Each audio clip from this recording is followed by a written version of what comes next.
Добро. Добра вечер, браќи и сестри, македонци. Добредојдовте во редовното издание на подкастот на Политичка партија Десна, АВЕР 30. Тема: актуелности во Македонија и жигосување и политички прогон на членовите на Политичка партија Десна. За волја на вистината, ден 30 месец октомври, а вие се наоѓате во подкастот на Десна со реден број 30. Викаат комшиите, чудновати се путеви Божји. Има нешто што ги мести коцките онака како што треба и онака како што Десна посакува да се наместат. Ќе бидам краток, брз и експедитивен. Ќе ви дадам едно кратко видување и излагање поврзано со реформите во безбедносниот систем. Нешто се зборува, нешто се шушка,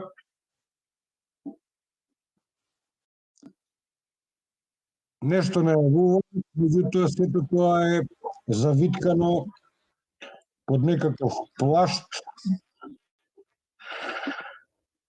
со ракавици, во некакви свилени марами, со некакви панделки или машни. Меѓутоа, Десна не е Десна ако сето тоа завиткано, обвиткано, премачкано со разноразни бои, него расклопка клопчето и не ви даде реална слика што навистина се случува и што ќе се случува во блиска иднина околу преструктурањето на безбедносните служби во Република Македонија, односно како што тие милуваат да кажат во Република Северна Македонија. Значи, почнаа сите овие реформи во безбедносниот систем уште во 2015 година, а иницијална каписла околу реформи на безбедносните служби беа прислушкувањето и тајните разговори врз основа на кои се формираше специјалното јавно обвинителство и се лиферуваше со овие бомби, односно дојде до смена на власт, односно пржинска влада, договор од Пржино, Пржино 1, Пржино 2, Пржино 3, Заев, промена на име на државата, со гласање на оние 8 платеници, не пратеници, туку платеници од редовите на ДРПМН, немој да ги заборавате, тоа се најголемите душмани, предавници, кои за кеш гласа и сменија име на државата, односно започна еден голем проект за кој Десна наназад 2 години зборува, ама вие при очи сте слепи, при уши сте глуви, креирање на нова северно-македонска нација. Во прилог на тоа дека креираат, само ќе ви кажам дека од страна на туторот, менторот и гувернерката на Кале, амбасадорката на САД во Република Северна Македонија, излегува со соопштение дека будно го следат процесот на реформи на безбедносните служби и дека ќе ги почитуваат сите неопходни мерки за заштита на народот, односно северно-македонскиот народ. Значи, веќе користат и формулација, односно креираат нова нација, северно-македонска нација.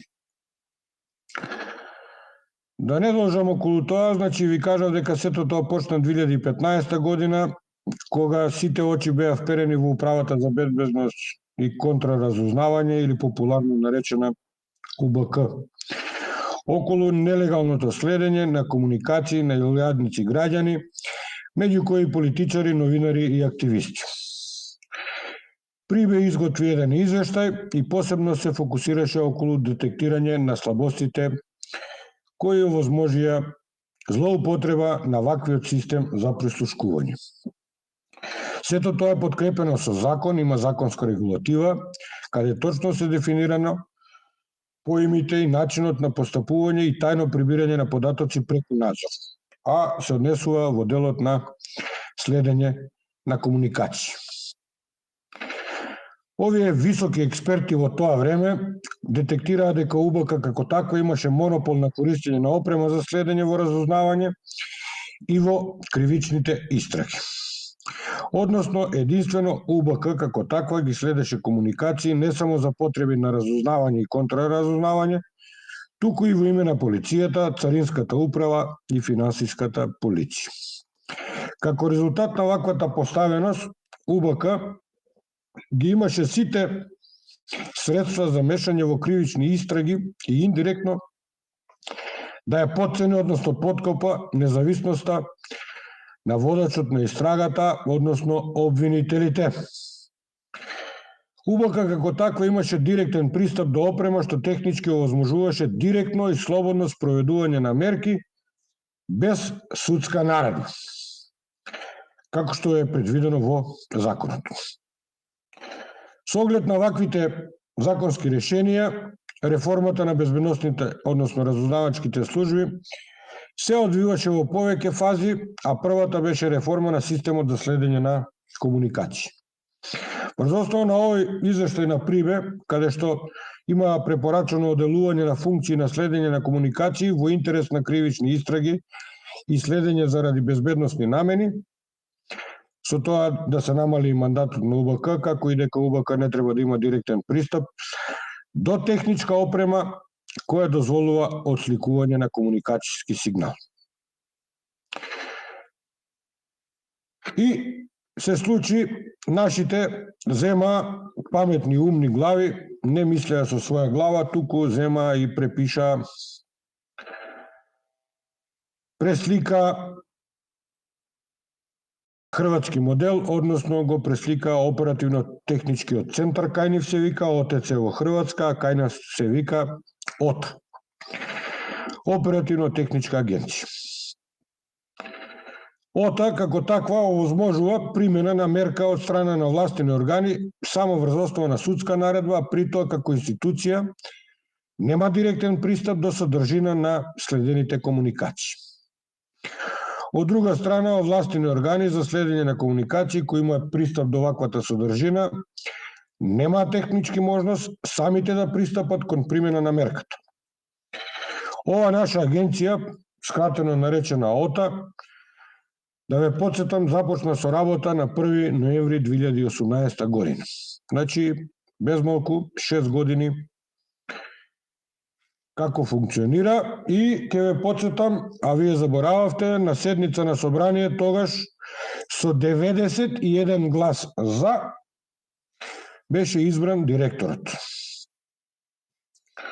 на оваа агенција. Моментално на оперативно-техничката агенција само да не направиме утка.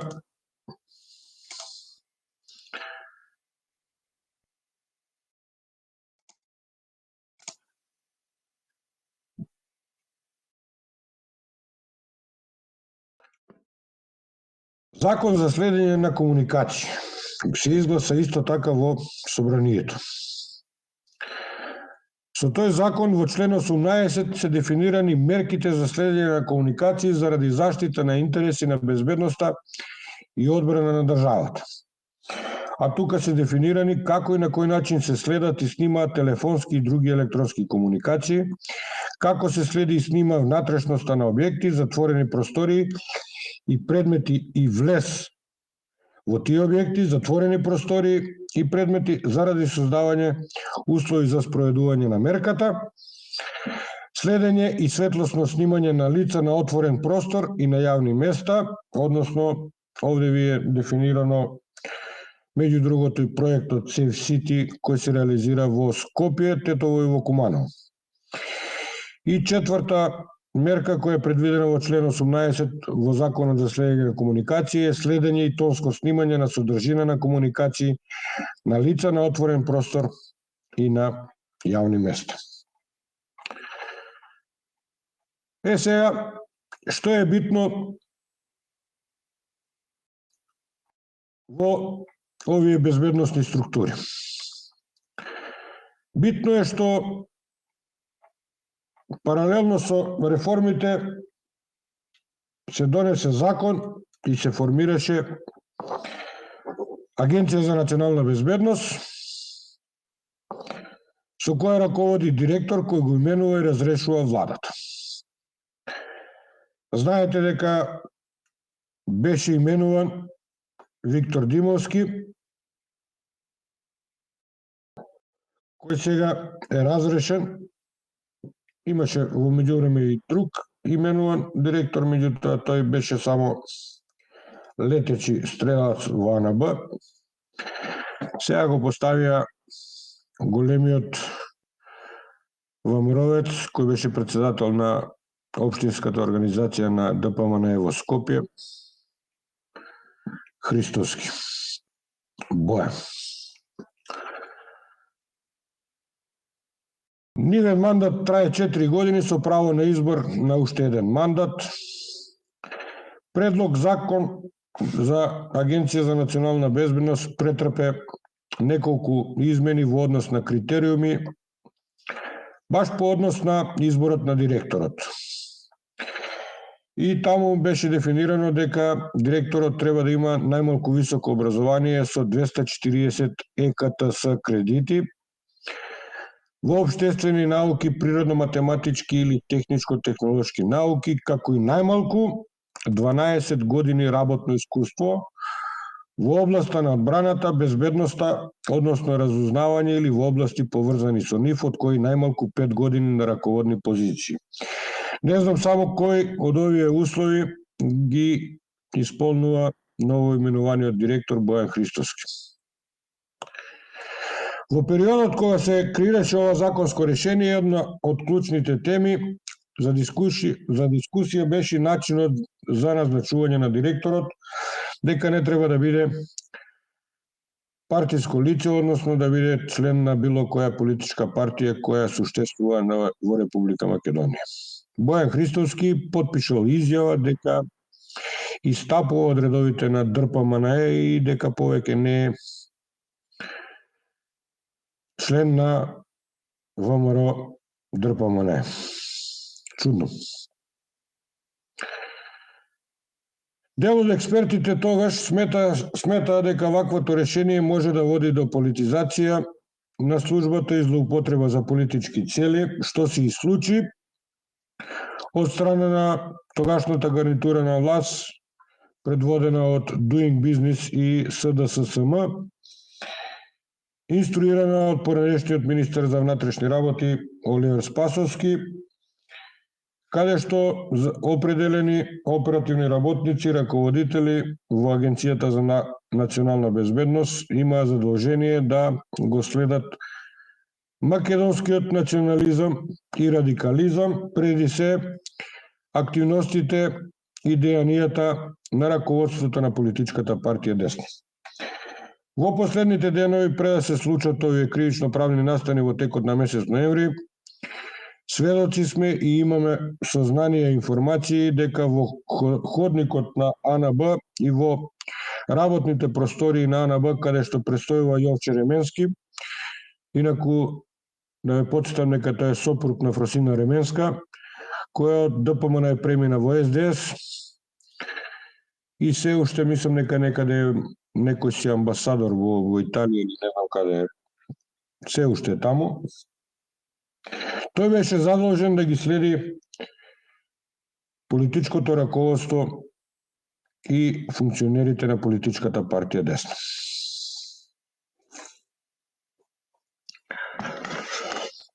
Собранието има битна улога како законодавен дом и согласно закон требаше да има надзорна улога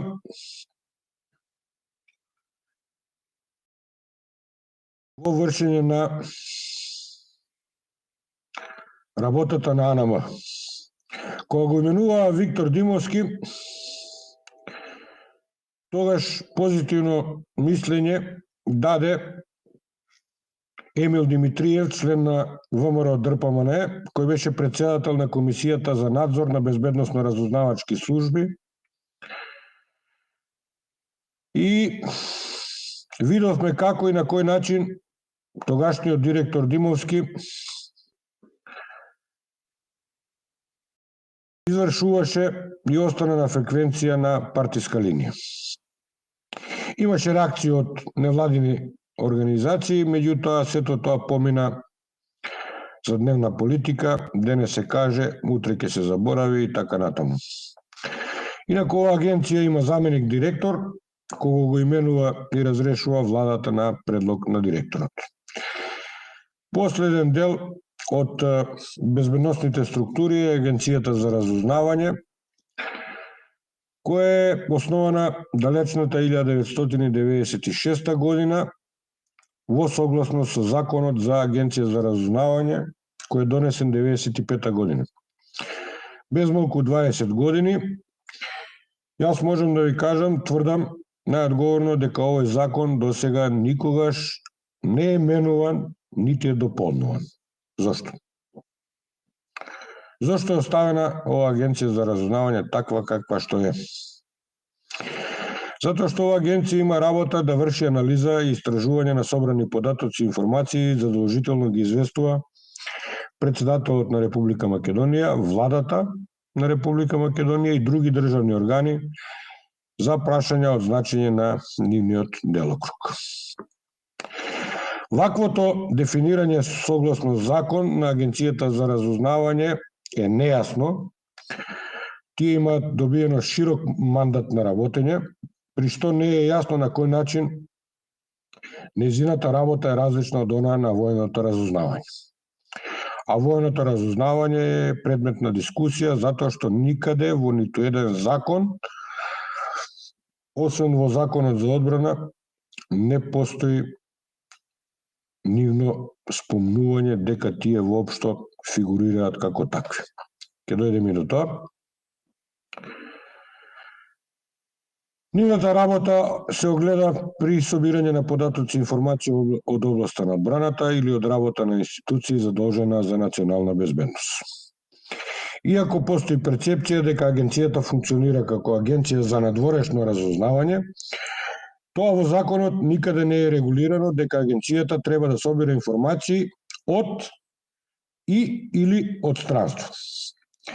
Впрочем, првиот нацрт закон за новата АНБ го користеше називот Агенција за внатрешно разузнавање. Тоа е оние што не следеа и не знаат, да ве потсетам дека предлог текст на законот гласеше таков назив Агенција за внатрешно разузнавање, со цел да се направи дистинкција помеѓу двете агенции. Меѓутоа во практика и двете институции треба блиску да се работуваат, бидејќи современи безбедносни закони ги надминуваат територијалните граници. Со агенцијата раководи директор кој се именува и разрешува од страна на председателот на државата. Мандатот му трае 4 години. Сега овде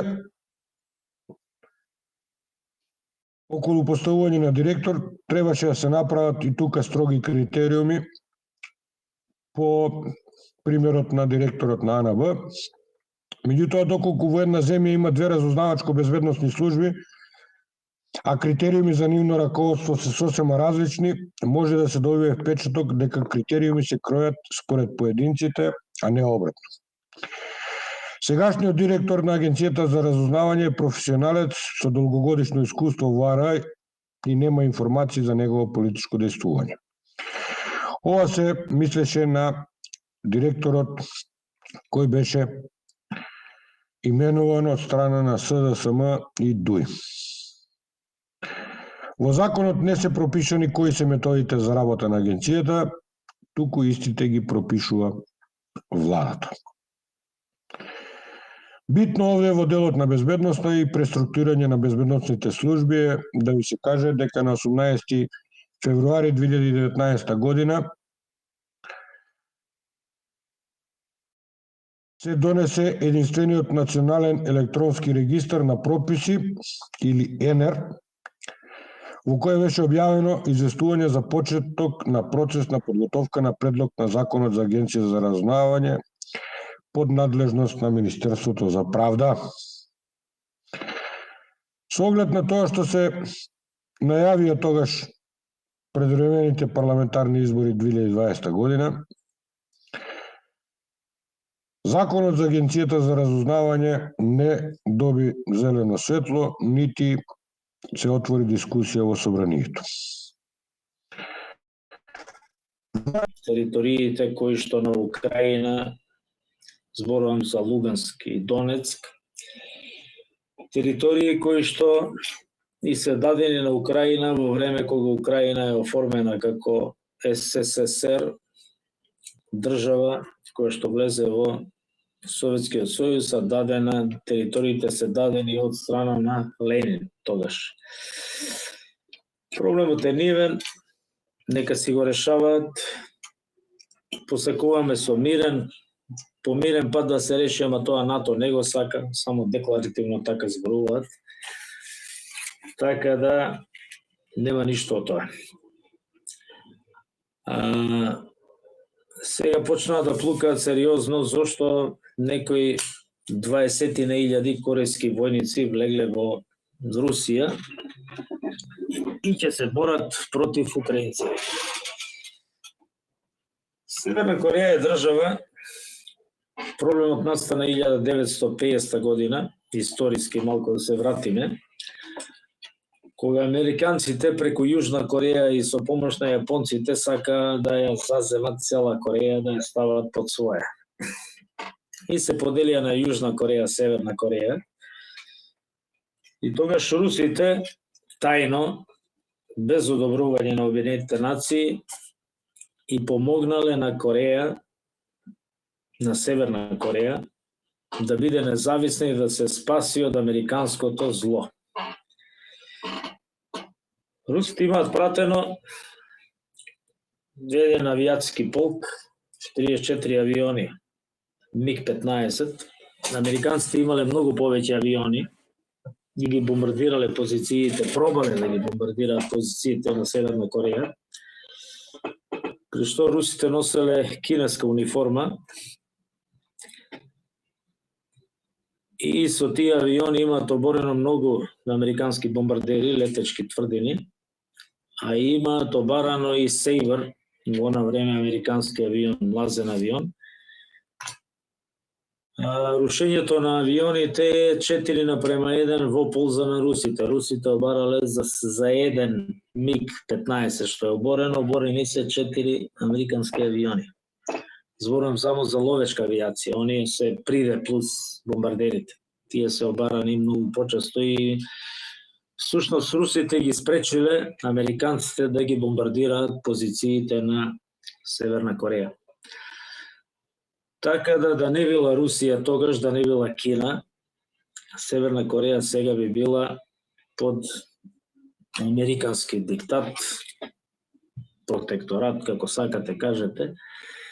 И работа е што сега американците, односно Северна Кореја, пардон, веројатно се присутни во Украина. А зошто се присутни? Затоа што војните лица, офицерите, кадарот воен, војнички кадар, подофицерски кадар, може да напредува и да биде квалитетен само ако учествува во некаква војна. Французите секој се присутни во некакви војни, Џибути има присутно секаде на некоја точка во светот, се присутни во секоја чорба, се замешани. И тоа им дава кондиција да бидат способни да се борат. Гледате што се случува сега во Украина, се користат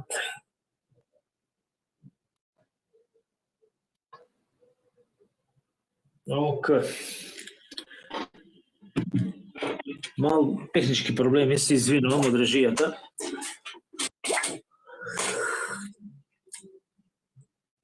За да бидат во кондиција северните кореанци, мора да бидат присутни на воиштето. Што случува во Русија и Украина, имате комплетно нов начин на војување, а тоа е со дронови. Еден дрон кој што е многу поевтин од еден тенк или од некоја тврдина, од некој бункер, уништува со летање и тука може да летаат овие помладиве, значи нема тој што лета со дронот не може да загине како пилот на авион кога треба да бомбардира некоја позиција. Сега моќта на бомбардирање на еден дрон е многу помала, односно огнената моќ е многу помала од еден Су-25 кој што носи 4 тони убојни средства. Но сепак секоја војна дава нешто ново. Каде е проблемот? Нашите кадри, ќе се вратам 2001 година,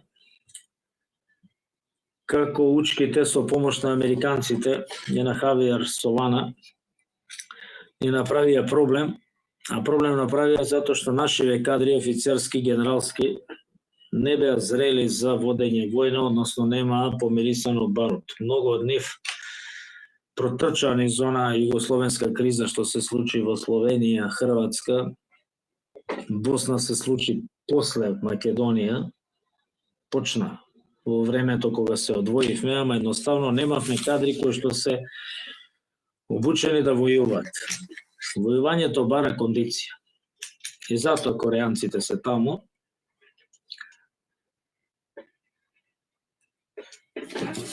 Друга тема што сакам да ја чепнам беше финанска зависност на Македонија, односно финансирањето, како господава од СДС-СМ и ВСМР на Мицкоски, како финанската зависност како основ, ја користат како основ за манипулација на македонците. Односно, создавање на услови за реализација на антимакедонската и антинародна курто-муртовска политика. Многу е битно тоа како не уништуваат и како не деградираат. Гледате сега и оваа варијанта со промена на времето, еден час наназад. Што се случува? Ние македонците го менуваме времето, дури најлоша работа беше што прифативме и услов работно време од 8 часот, 8,5 и 9 некаде. Го фативме времето кога почнуваат во Европа да работат. Тоа само докажува колку Европската Унија, односно европскиот неоколониализам, сака нас да не уништи. Македонија е прва држава на исток каде што почна ова средноевропско време, сметање на времето. Што случува? Кај нас сонцето изгрева најрано и кога ќе дојде време кај нас, кога е ден, во Франција уште е ноќ. И сега ние прифативме да работиме како французите. Исто работно време да не биде. Каква импликација има тоа време на македонците и на продуктивност? Седете се, вие што сте повозрастни, во ИНА кога работевме, зборувам за тоа време, работното време почнуваше во 6 часот наутро. 6 часот веќе е ден, се разденува. Седнуваме во превозните средства, имавме организиран превоз, одевме на работа. Рано наутро сме најкреативни за работа, најработоспособни. Работиме на пауза за доручек-ручек, беше организирано и тоа.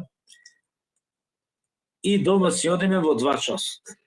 Оние што работеа сменски, втора смена беше од 2 до 10, третата смена беше од 10 до 16. Што случува? Кога ќе дојдевме во 2 сата од дома, имавме заеднички ручек со семејството.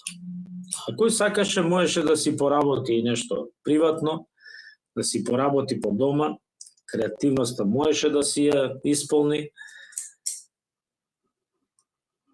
Сега што случува? Сега стануваме најубавото време, веќе сонцето не буди и сонцето е веќе покренато на хоризонтот. Кога ние тргнуваме на работа, одиме на работа и се враќаме во ноќ. Со самото тоа што одиме и само работиме, доаѓаме во состојба да имаме работно дело, односно работна униформа и пижами, доаѓаме дома, преморени од работа, ќе гриснеме нешто на брзина кој што не е ниту ручек, ниту вечера, и така најадени со полни стомаци, ќе седнеме пред телевизор, ќе го докачиме далинското и ништо не создаваме дополнително. Втор проблем што го направија со прифаќање на европското работно време, што го уништија семејството. Порано имавме заеднички ручек, мажот ќе дојде од работа, супругата ќе дојде од работа, некој од децата е прва смена во школа, некој од децата е втора смена, ама сигурно на јадењето беа присутни повеќе членови на семејството. Запратешете се, драги мои македонци, колку од вас последен пат сте седнале на ниво на семејство, на заеднички ручек? Обично доаѓа време сабота, недела, да имаме таков некој заеднички ручек.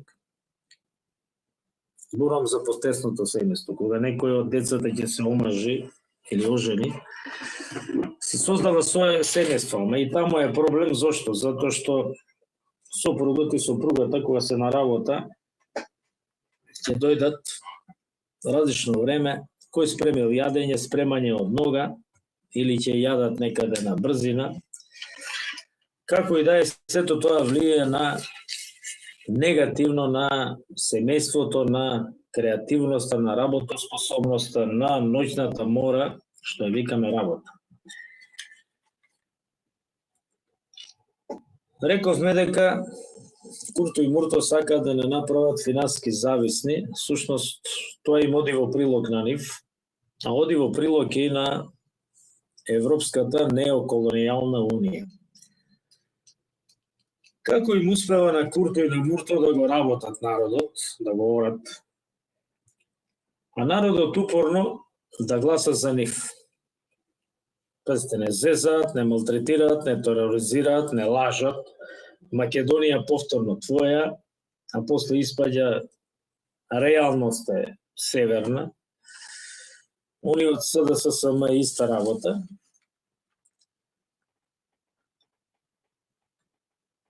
А народот гласа упорно, знаејќи дека токму Курто ВСНР и Мурто СДССМ се најголемите антимакедонски зла.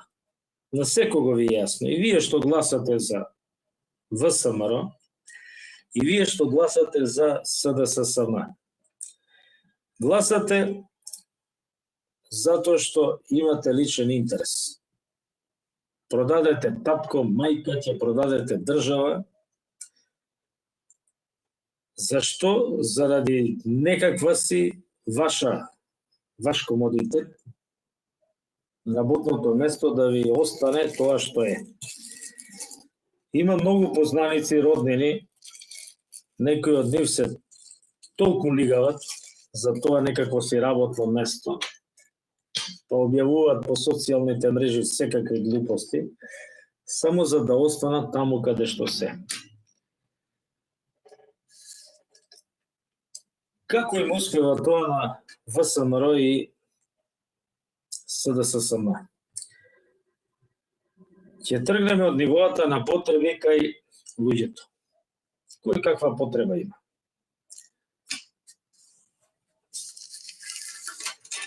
Прашање многу појасно ќе ви биде кога ќе одговориме на прашањето зошто секој оној што живеел во СФРЈ недвосмислено ќе каже дека многу подобро се живеело тогаш отколку сега. Кој живеел во Југославија ќе ви каже ова сега е ужас. Тогаш било многу подобро. Не сме размислувале како ќе преживееме. Струјата не беше скапа, режистите трошоци, вода, ѓубрарина беа занемарливи. Горивото беше ефтино. Примере, татко ми со една црвена, еден црвен дајќ, 100 денари, стоединката што ја имаше, 1975 година, ја полнеше со една црвена. Целиот резервар. Интересна работа е што тогаш возилото што го купи со 6 просечни плати. Татко ми Егејската обала ја изградивме ние југословените. Во времето на грчката хунта, на државниот удар што се случи во Грција, Грција беше неизградена. Тогаш кога почна да ги менуваат имењата на македонците, од егејскиот дел на Македонија, почна да ги притискаат да имаат грчки имења, не постоја никакви плажи по Грција и всушност ние како туристи што одевме таму од СФРЈ, тоа го направивме. Да, во СФРЈ не мислевме на есенцијалните проблеми и бевме многу покреативни отколку сега. Имавме време за најблиските, за пријателите, за себе. Имавме време да читаме, имавме време да создаваме, имавме време да размислуваме, имавме време за секаква креативност. Многу повеќе духовно се воздигнувавме, а токму тоа беше она работа која што пред малку ви ја реков. Не принудува да работиме од сред ден до сред ден. Значи од наутро до цна, утро до вечер. Што се случи како дојдовме во оваа состојба непосакувана и неполомна? Атлантистите, европејаните и другите македонски душмани преку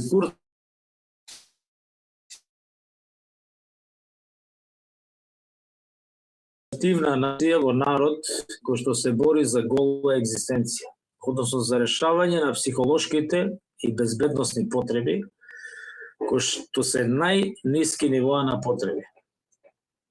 Што треба да сториме за да излеземе од оваа состојба? Ниту Курто, ниту Мурто ќе ни помогнат, затоа што 33 години, 1/3 од еден век, едно те исто работат, го осиромашуваат народот, не глават во една робовласничка состојба, каде што буквално функционираме како робови, со тоа што не ни обезбедуваат тие храна и живеалиште, туку ние добиваме некакви пари за трудот што го правиме и за тие пари си обезбедуваме живеалиште, си обезбедуваме храна и облека. За да тоа го смениме, мора да ги симнеме од власт душманите на Македонија и на македонците. ВСМР на Мицкоски и СДССМ на Филипче. Намерно велам да ги симнеме. На избори, надвор од избори, воредни избори, било како, мора да ги симнеме затоа што тоа е зло невидено. Тоа е зло кое што ништо добро не му мисли на македонскиот народ и на Македонија. Зошто да ги симнеме? Да ја прекинеме тенденцијата на осиромашување на народот. Осиромашувањето СДССМ и ВСМР го реализираат преку поскапувања, измислување на нови трошоци и преку кредити со кои што го задолжија народот.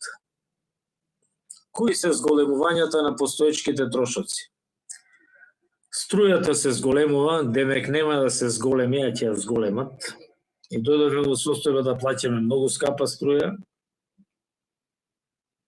Езерата акумулацијските се празни со вода. Што прават? Намерно сето тоа го работа. Приватизирани се снабдувачите со електрична енергија.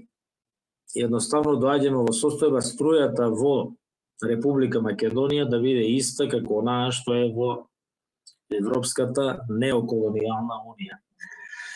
Водата поскапува, општините различно ја поскапуваат, не поскапува со исто темпо секаде. Тус имате страшни проблеми, не може да се одржува квалитетот на водата. Последен проблем беше струмица. Знаете што случува. Грејењето поскапува. Парното го плаќаат скопјани секој месец, а си греат 4 месеци во годината. Храната и облеката поскапува. Има некоја поевтина облека, поевтина за пари, ама таа облека не е квалитетна како што беше порано. И всушност вие сега што ќе купите некои кинески патики, ќе ги носите може би 10 километри и ќе се распаднат. Месец дена. И купувате други. Да, 15 евра се 20 евра, 1000 денари, 1500-2000 денари. Купите поскапи патики, не ви е гарант дека е квалитет, пак е тоа некаква изработка, копија, не знам каква. Се работи, така да и квалитетот што бил некојаш не е квалитет како сега. Има воведување на нови трошоци. Нови патарини, се градат автопатишта, имате нови патарини, едни од трошоците. Зошто реков патарини, зошто ми падна на ум? Вие што регистрирате возила, што сте собственици на возила, со регистрација на возилата имате една ставка што се вика патарина. Значи, ние со возилата ја плаќаме патарината. И плюс плаќаме патарина кога ќе излеземе на автопат. И во Македонија имате екстремно скапа патарина, кој ќе тргнете, да кажеме, било каде, во која насока, само во Македонија имате состојба каде што ќе поминувате патарина, давате газ, прва, втора, трета, четврта, пета, забрзувате, доаѓате, уфрлувате во пета брзина, се возите некои 5 минути и оп, нова патарина. Застанува. Ајде повторно. Прва, втора, трета, четврта, пета, добар ден, патарина. А патот сме го платиле веќе еднаш. И во Македонија треба подитно да се воведе вињета за патување со патарина, значи нема да има застој на патишта, да се застане обично за годишните одмори. Ние македонците што регистрираме возила, зборувам граѓаните на Република Македонија, не само македонци по национална свест, самосвест, туку и македонци жители на Република Македонија, ќе си ги плаќаме патарината, си ја плаќаме со регистрација на возила, а вињетата што ќе добиваме по автоматизам, а оние што се странци ќе си купуваат вињета за да патуваат низ Македонија. Всушност толку пари не чини и таа доплата при регистрација, колку што е една вињета, годишна вињета во Словенија или годишна вињета во Бугарија или Австрија уште поевтина од Словенија. Фактички ние толку веќе еднаш плаќаме. Понатака паркинг услуги. Нешто што не постоеше до пред 10 години. Измислија СДССМ, Курто и Мурто и ВСМР, измислија начин да си вработат своја некоја категорија на лепачи на плакати, да ги вработат инкасатори да наплаќаат паркинг. Интересна работа е што некаде паркингот е дури 250 денари за сат време. А во Скопје има и паркинзи кои што се поскапи за оние што не сте скопјани. Нешто што малку по малку го празни джебот на секој граѓанин. Или ќе пратите порака, или ќе платите. Некаде во Скопје нема обележени места, не се знае дека е паркинг во централно градско подрачје. Луѓето ќе паркираат и ќе дојде и ќе им залепат казна која што мора да ја платат, а мислам дека е сврзано и со некаква казна за возач, зашто паркирал таму, а не платил, не знам. Знам само дека е страшен проблем и дека мала по джепот. Воведува нови трошоци, фиксни трошоци за струја во ненаселени објекти, селски куќи и викендици. Порано, ако не се платеше струја, 2 месеци доцните ќе ви исклучат струја. Сега не ви исклучува зошто? За да ве тарифира да платите одеднаш некаква заостаната сметка. Ако сакате да го исклучите броилото, да немате струја таму, процедурата е ужасна со некакви трошоци, плаќате трошоци, па треба имотен лист, па треба 300 процедури направено да ви се одмили, особено ако сте вработен некаде и треба од работа да излезете за да откажете некакво си броило, корисник на струја во некаква си планинска селска куќа каде што одите еднаш годишно, а некојаш и поредко. Згоре тоа, неоколонијална унија најави 7 евра за трошок за влез во држави на Европска унија. Го одложија тоа малку, ама ние ако тргнете на исток, имате земја Бугарија, каде што ќе треба да платите 7 евра по човек. Кога ќе тргнете на одмор, плаќате 7 евра по човек. Семејство, петошевно семејство, треба да плати 35 евра, кој ќе каже добар ден таму на татар бугарите, или кој ќе тргне на југ на мавридите, кој ќе им каже калимера. Калимера 35 евра. Некои трошоци кои што се дополнителни и кои што намерно не ги воведуваат за да не оттоварат што е можно повеќе да трошиме пари, да бидеме што е можно посиромашни. Има криминални, односно бандитски трошоци, затоа што овие што се на власт банда, невидена, криминално-политичка банда, која што се занимава со измислување на трошоци. Еве ќе ви кажам, еден криминално-бандитски трошок е зелен картон за патување во странство. Меѓу другото сум осигурителен брокер од 2005 година и знам како функционира осигурувањето. Нема да ве отоварувам многу, ама преку пример на зелен картон ќе ви кажам што случува. Во СФРЈ, пак се враќам сега, не дека СФРЈ е нешто совршено. СФРЈ е толку добро што Европската унија е копија на СФРЈ. Една валута, со тоа што СФРЈ беше подобра затоа што имаше една економија. Овие од Европска унија нема една економија, туку секоја држава води своја некоја економска политика и затоа многу побрзо ќе се распаднат отколку што СФРЈ функционираше. Во СФРЈ кога регистриравме кола, бесплатно ни дава зелен картон. Знае да прашат, планирате ли да патувате во странство? Да. Еви зелен картон без пари, ништо. Ако не го зедовте тогаш, може да отидете кога сакате, ќе ви дадат зелен картон.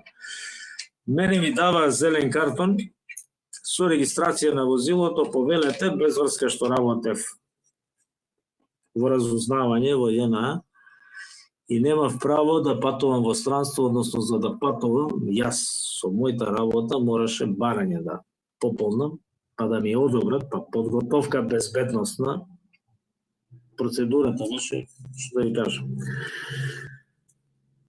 Во Македонија зелениот картон е 60 евра за возило до 66 киловати, преку 66 киловати е 90 евра, 5536 денари, она е 3690. А ако случајно возите товарно возило, регистрирано како товарно возило, тоа е пикап некој, комбинирано возило, зелениот картон ви е 165 евра за година дена.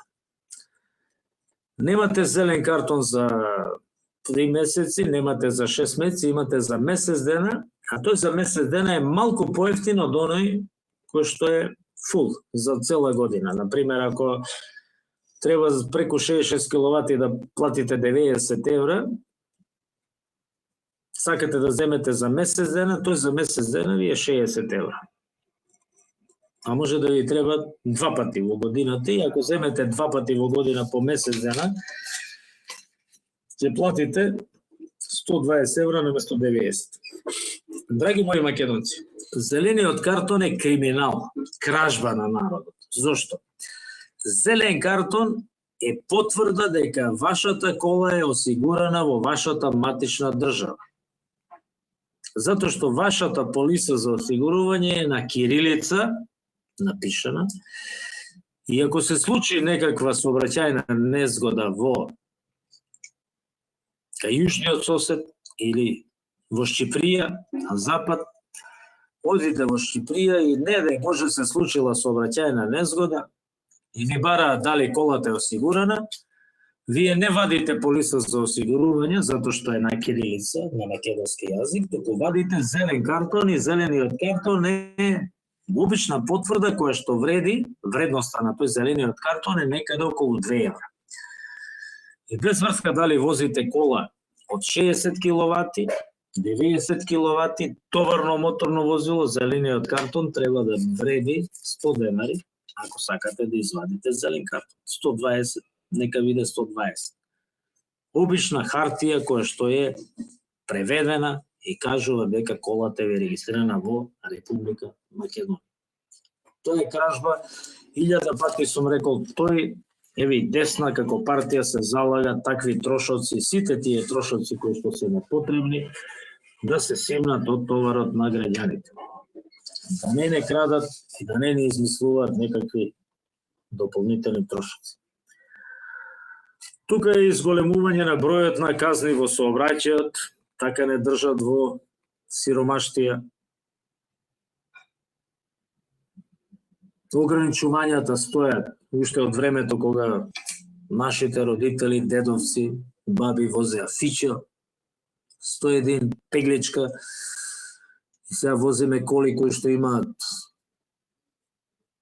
такви системи за заштита за кочење, дури возиме и коли кои што имаат сензори, и ако се случи да истрча некој напред пред колата или да некој да ви го попречи патот, колата сама кочи. Не чека возачот да стисне на кочница, туку веднаш реагира. И ограничувањата се исти. Имате смешни ограничувања, 60 км на сат ограничување на магистрален пат. Да, многу знаци има кои што се така ставени намерно за да ве чека полицаец таму и да каже, не го почитува, не ја почитувате брзината.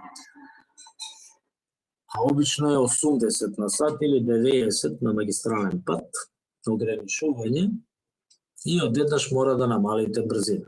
Зошто? Така им текнало. Или на експресниот пат што иде кон Струмица и имате, возите 100 ограничување, некаде 110, и одеднаш имате 60. Конкретно помеѓу Радовиш и Струмица. Зошто е тоа така? Зошто велам дека е проблем? Затоа што доскоро имавме возачка книжка, каде што ни опишува 100 казнени поени, 25 поени, 20, зависно од прекршокот.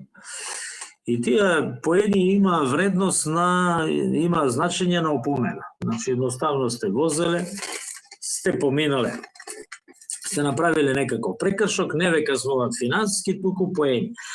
И тие поени се бришеа после 3 години.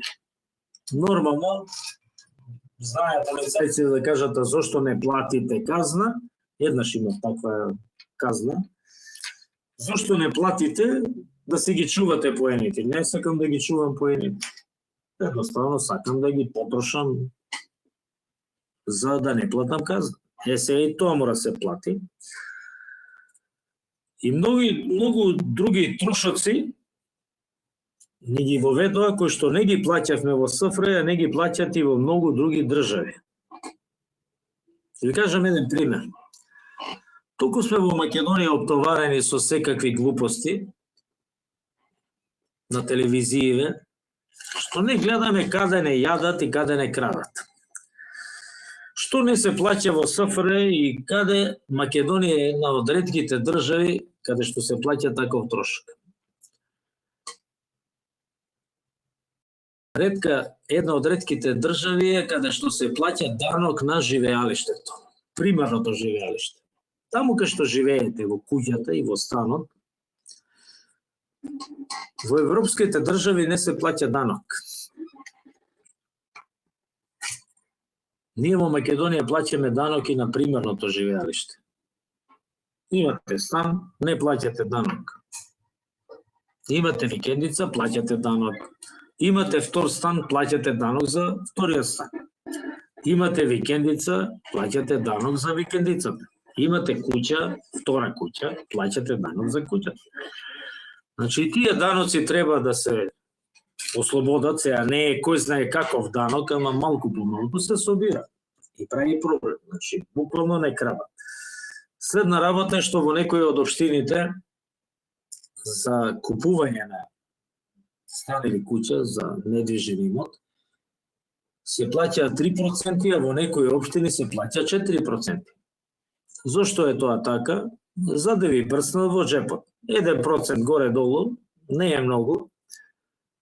Не е многу за оно што плаќа. Не му излегува кој знае колку. Ама всушност, ако плаќаме 3% фактички, за 33 станови што би се купиле, општината ќе земе еден стан. Пари за вредност на еден таков стан. А вака за 25 станови, општината зима пари како за еден стан. Повторно, кражба на народот. Со символичното зголемување на платите и пензии залажување на македонците, дека нешто се ава. Всушност се краде на максимум. Дајде како се краде. Денес на вести најавија градење на градинка на 2 етажа. И цената што ја рекоа за градинката е двојно поскапа од градежната вредност. Двојно поскапа од градежна вредност која што е тековна во Македонија. И што се следна работа што ми боде очија како се одржува народот во тензија, тоа е бугарите во устав. Бугарите во устав да се стават со одложено дејствие. Господине Мицковски, господо ВМРО, ВСМР, господо СДСМ и останати антимакедонци, во уставот може да влезе народ кој што е конститутивен, односно уставотворен народ. Бугарите не се уставотворен народ. Устав може да само оној кој што е анти. Може би нема да видам тоа јас, зависи колку брзо ви работи мозокот. Може би нема да биде оваа гарнитура на десна, но ќе биде некоја гарнитура. Што подоцна се одлучите за тоа, толку полошо за вас. Се гледаме за една недела, ова беше јубиларниот 30 абер. Нешто допира до вас, имам некаков си бекграунд, кажувате, добиваме информации назад, доаѓа дека нешто ќе прифатите, нешто слушате, нешто не доаѓа, сепак и непријателите не слушаат и не гледаат. Оние што се за Севернава. Ми беше задоволство, добра ноќ и до гледање.